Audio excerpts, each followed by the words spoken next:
আজি বাজি কালা জাদু ছাপাও ধরে ভণ্ড সাধু কপালে যদি চাকরি না থাকে ধান্দা করে জীবন কাটে রাগ গোল্লা ভাইয়া রাগ গোল্লা তুমি একটু দাঁড়াও তোমার আমি ভবিষ্যৎ দেখছি ভাইয়া। জি ভাই বলে বলো বিসমিল্লাহ বিসমিল্লাহ সুবহানাল্লাহ। সুবহানাল্লাহ। হঠাৎ করে ভাই কথা তোমার তো আমি কবে কালো জাদু দেখতে পাচ্ছি, তোমার তো কালো জাদু করছে। তোমার মনটা খুব ভালো, দিলটা খুব ভালো, তোমার মানুষ তোমার ভালো লাগে না। তুমি রাগ করলা? না ভাই রাগ করি। তাহলে আমি কিছু কথা বলি, বলেন ভাই। সত্য বলবি, সত্য। মিথ্যা বলবি না, ঠিক আছে যা বলবো তাই বলবি। ঠিক আছে।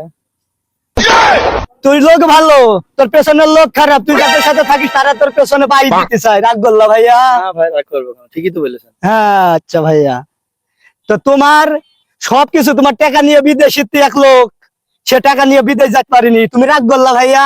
না ভাই। সত্য? আচ্ছা ভাইয়া, কি করতে হবে তাই বলেন। এখন ভাইয়া তোমারে কিছু বলবো না, তোমারে জাদুর হাড়ের কাটি মেরে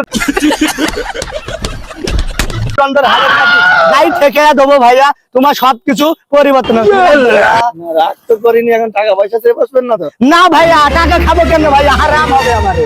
আমি টাকা দিয়ে কারোর হাত ভবিষ্যৎ দেখি না ভাইয়া। রাগ করলা? না ভাই। তুমি কোনো টাকা চাইছি? তোমার মন থেকে যদি 500টা টাকা আমারে দাও আমি খুব খুশি হব। এই তো শুরু করে দিয়েছো ভণ্ড সাধু। হ্যাঁ, তোমার মতো কিছু সাধুদের জন্য মানসিক ভাই। কি ভাই রাগ করলা? না ভাইয়া।